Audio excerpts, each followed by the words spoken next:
it. You know, you listen to other people's testimonies and you think, well, I don't really have anything to share. But you start digging into, you know, where you've come from, and you start realizing, you know, that there is more to the story. And I can see how God has had his hand on me, even when I didn't know it. So if I were going to put a title on this, I read this morning, but it's Truly God Has Listened to My Prayers. But like I said, I didn't always know that he was answering prayers. I didn't even know I was really praying, but I'm going to start at the beginning. Good. I was born at a very young age. And I don't remember that day, but I was told that my mom was 17 and still in high school when she met my dad, who was 20 and in the Coast Guard. And she got pregnant. She quit school and they got married. And that was with my sister. And she finished high school while she was pregnant with me. And I was born a little less than 3 years after my sister. And my dad was consistently unfaithful to the point that he didn't even come home at night several times. And that's something I was unaware of. But one day my mom had a conversation with my sister. My sister was probably 11 or 12 years old at the time, and I was 9. And she left, and my dad, who'd obviously had not come home yet, came and knocked on the door, and my sister had the door locked, and she said, "Mom told me not to unlock the door and let you in." And he talked her into opening the door long enough for him to come and get his things and leave. But my mom left that, put that on my sister, which was really unfair. But so here's my mom. She's got no car, no job, and 2 daughters to raise. We lived across the street from a Baptist church, and so we started going to church. And like you, we memorized scriptures in Sunday school, and I loved that because I got a sticker. And they gave you a sticker to put in your Bible. Well, I didn't have a Bible, so they had to give me they didn't have to, but they gave me a Bible, and so I still have that Bible. And when I was 11, I was baptized. About a year after my dad left, he had moved to California, and he came to visit my grandma. My grandma, his mom, lived in town. In fact, she took care of us after school every day and summers and things like that. We spent a lot of time at her house. And so we went over to her house to see my dad, and he had somebody else with him, a girl. And he said, well, this is my friend, and she had a car. So we drove her car, and she came with me. But and then, sorry. A few months later was Christmas, and so he bought us, my sister and I, bus tickets to come to Los Angeles, California, to see him. And we lived in Coos Bay, so it was still a 20-plus hour bus ride to Los Angeles. And that's back before we had cell phones and video games and all the entertainment that you can keep yourself busy. Now we had books and maybe puzzles or something in books, but it was a long boring ride. And my sister was sick the whole time. We're pulling into, the bus driver says, we're coming into Los Angeles, and I was so excited. I've never been to a city that big in my life. And my sister turns to me and she says, oh, I forgot to tell you, I got a letter from Dad, and well, that girl that he brought with him is, they got married, that's his wife, and they have a baby. And I found out recently, just a few weeks ago actually, that apparently my dad he was a school teacher, and so he had finished out the school year after, my mom had him leave.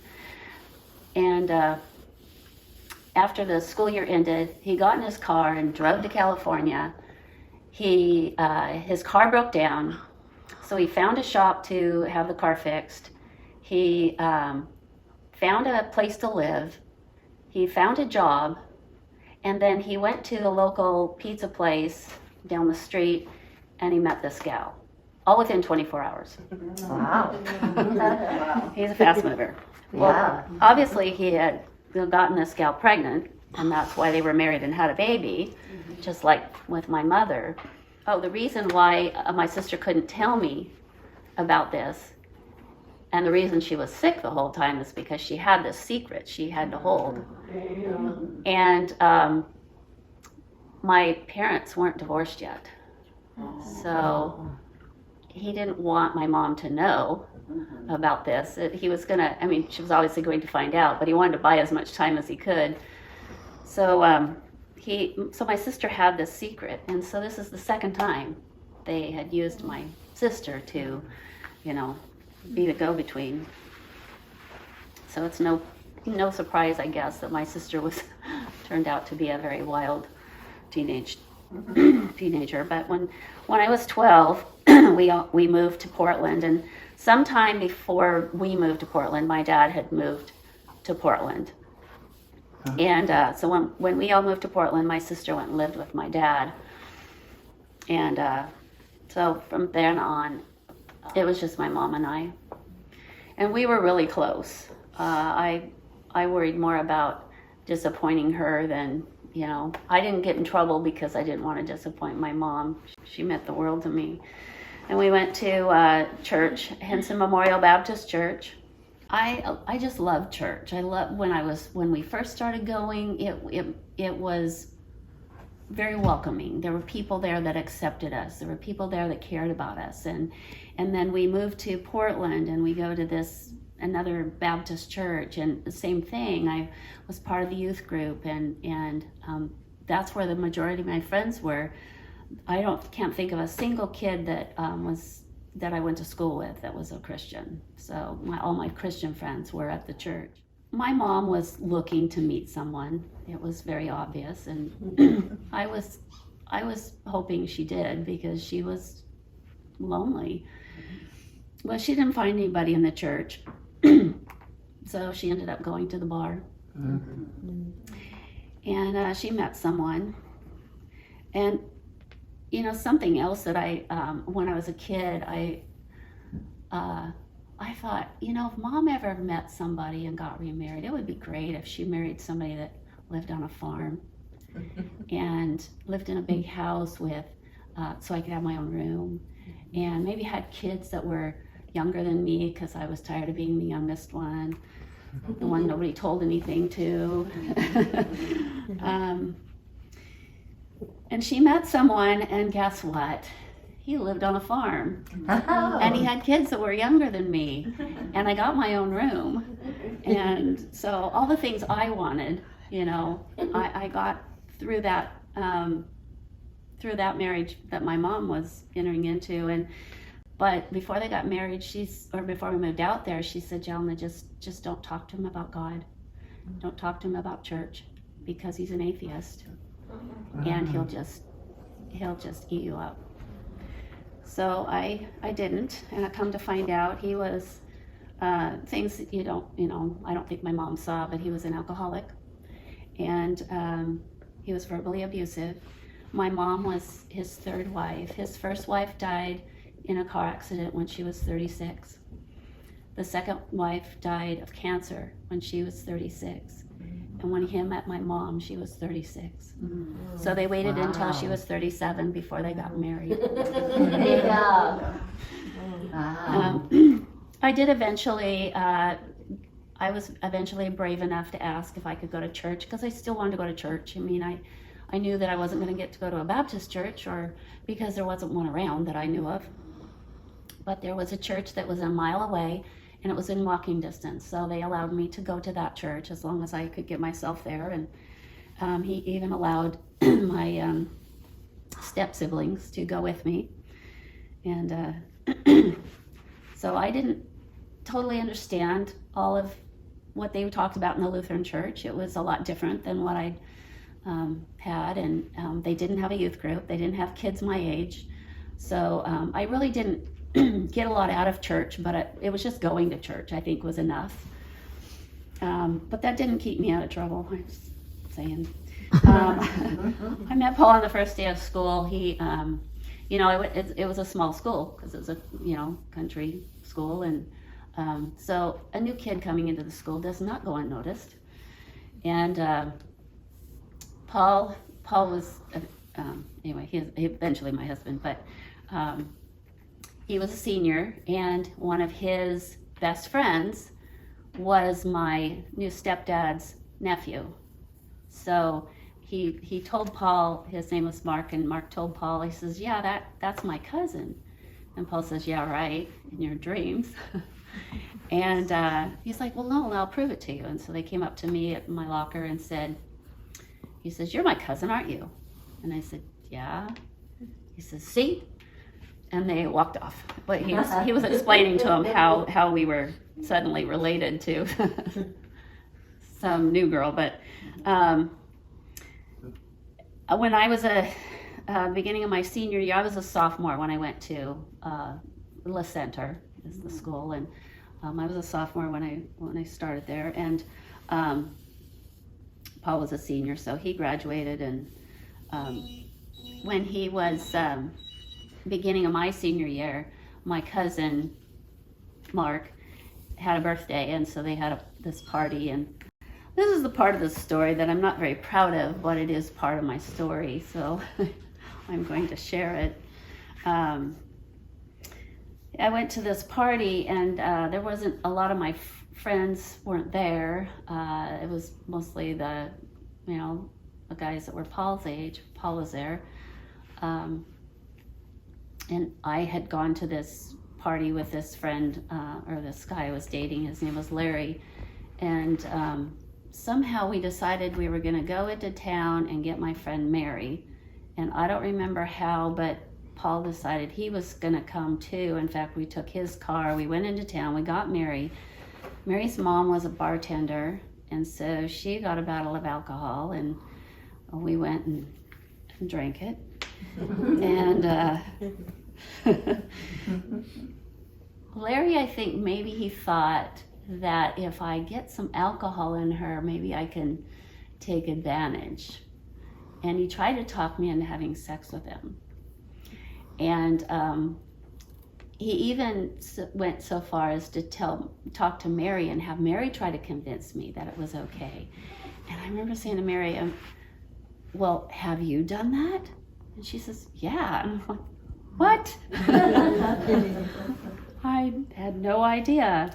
But anyway, I ended up talking to Paul, and we had some music playing, and we were dancing, and he kissed me. And he said, and this was like 10 years later. I mean, we were married and had kids before he told me this. But when he kissed me, he said, I heard an audible voice. It sounded audible to him. That's her. Oh, wow. And he said, I even backed up a minute and looked at you to see if you heard the same voice. It was so loud to him. And he said, it was real obvious you hadn't heard it. So he called a couple of times and asked me out, and I said no, because this is a college guy. Paul was really popular in high school. He was captain of the football team, captain of the basketball team, captain of the golf team.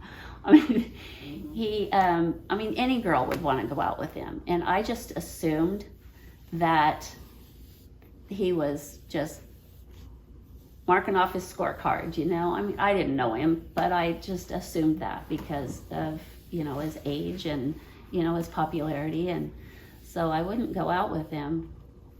And after I graduated, my girlfriend and I got an apartment. We got a job. First we got the job, then we got the apartment close by so we could walk to the job. And Paul was with a cousin, not Mark, but Mark's brother. And Eric is my cousin knew where we lived, and so he brought Paul over to the house one time, and so I kind of got to know him a little bit. He was very interesting. I enjoyed listening to his stories. Still wasn't going to go out with him. Until one day he asked me at the right time, 4th of July, I didn't have anything going, and I didn't want to be home by myself on the 4th of July, so I said yes. And we went on a double date, and with a guy that lived next door to him, and some girl he knew from Woodland. And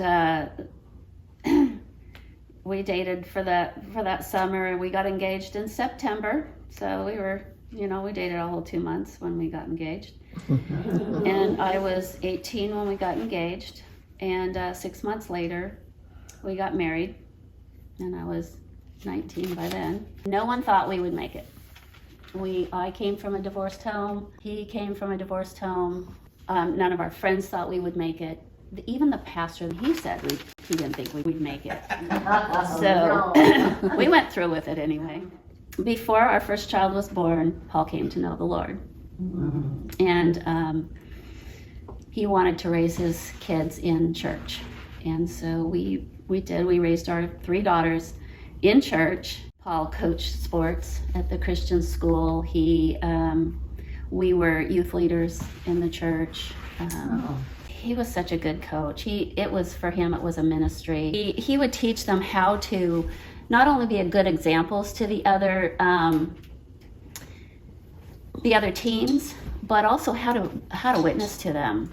I have 3 daughters, and they're all married. They've all been, my youngest just celebrated her 20th wedding anniversary, so they've all been married 20 plus years. Wow. And so I have 3 son-in-laws, I have 3 granddaughters, I have 3 grandsons, and I have 1 great-granddaughter. Wow. We were married for 42 years until September 23rd, 2018. Paul had catastrophic heart failure. We were getting ready for church, and he died, and that was the first time in my life I'd ever been alone. And we had businesses. We had a 6,000 square foot house. We had, and I had this huge loan that was inherited from it had to do with his father's estate, and I won't go into that. That's a whole nother story. But we'd been in the restaurant business for 22 years. And 3 months after he died, I closed the restaurant because it was so painful just to even walk in there, because that was his dream. That was what he built, and there's no way I could do that by myself. But we also had a store and a gas station in a strip mall. So, and then we had another building that we bought that we were going to do something with and never did, but it had been a nursing home. And so I needed to sell everything to pay that loan that was there. And I didn't want to sell the house, though. I really wanted to keep that. So I asked God, I said, should I sell the house? Should I put it on the market? I think that's what I asked. I said, should I put it on the market? And I very clearly heard, yes, put it on the market. So I'm thinking, okay, well, I can put it on the market, but that doesn't mean it'll sell. I can live here and still be in the house, and everything else will sell. And I said, okay, I'll put it on the market. And I said, okay, and this is how I want this to go. I want to sell the nursing home building first, because that one is just sitting there, it's empty, and it's got more value than the empty restaurant building. So I want to sell that one first and pay down that loan. And then I want to sell the restaurant. And then last, I want to sell the store, because that's where the interest payment on that loan was $15,500 a month. And that was just the interest. And so I needed the store for the income to pay that until I could pay it off. So I want to sell that last, and then if I have to, then I'll sell the house. So that's Jalna's plan. So we all know that God doesn't do things Jalna's way. So the first thing that sold was my house. And so I had 6,000 square feet of furniture that I had to somehow either get rid of, store, or cram into a 1,500 square foot house. So, but the house that I needed to move into wasn't ready yet. My daughter had a rental house that she said, she was remodeling and that I could live in. And so I ended up moving in with my youngest daughter because she lived next door. That's another story too, but she lived next door. So I moved in with her. We stored my stuff in different places, sold some of it, and dispersed it around. And then let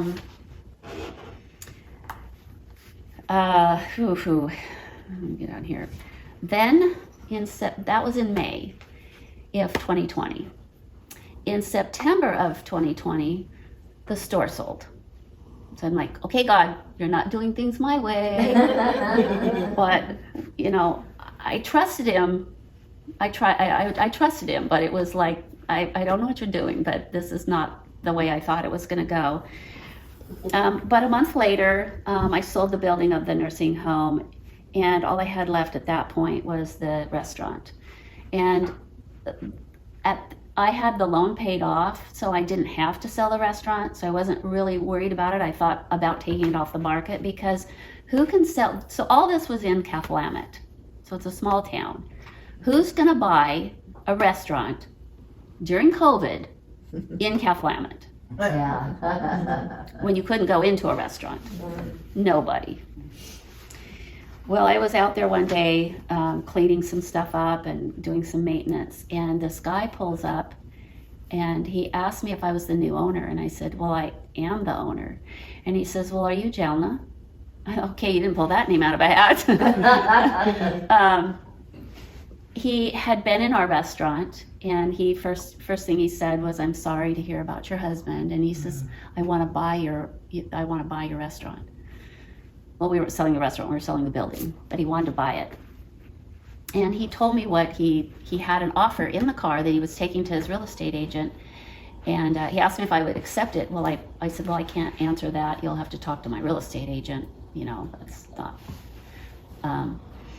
It was a lot lower than what I was asking, of course, but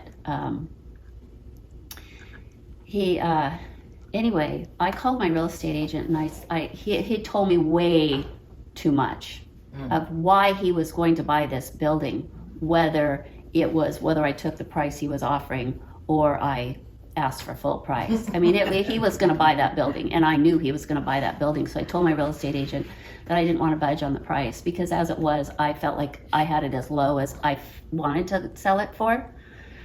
And my real estate agent is like, well, are you sure? Because this is COVID and it's a restaurant and it's Cathlamet. Nobody else is going to come and want to buy this building. I said, he will. And he did. He paid the price I had on it. So, and I sold that in December of 2020. So everything sold during COVID in 2020. Loan was paid off. I'm debt free. Hallelujah. And I'd moved into my house at that point. So, and I dated a guy for about a year and a half, and I thought that was God's plan for me.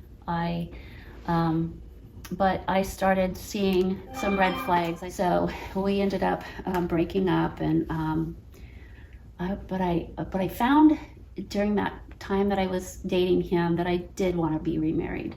I did want to find somebody. So I went out of curiosity, I went on a dating site, and I kind of looked, and I didn't see a whole lot that I was interested in. I was gonna be extremely picky because these people I don't know at all. I mean, at least the guy I dated I knew because I'd known him for many years. He was a friend of my husband and I. So anyway, I got this message one day I'll tell you exactly what day. It was March 25th, 2023. I got a message from Roger, and we dialogued back and forth a lot in a very short period of time. And I think about 2 days after we started dialoguing, he said, well, you know what? It's going to rain tomorrow, and I can't work, so why don't we meet? I said, tomorrow, like, you mean tomorrow, right? And so we did. We found a place in between, and we met for lunch, and our first date was on March 28th, so 3 days later. And on August 19th, we were engaged. My daughters have not been receptive of this, and I think, I think part of this might be my own fault for not communicating with them. I was so afraid that they were going to react to my dating, especially getting remarried, that I just didn't even tell them. And so that just made it worse. And I still have some communication to do with a couple of them because I'll be getting married in 12 days. And I haven't communicated that with them. They've put so much pressure on me that I've actually broken it off with him twice. And it wasn't him, it was wanting their blessing. And I still don't have it, but I know that this is God's plan for me. I know that He is in it. And as long as He is in it, it's going to be okay as far as the rest of my family.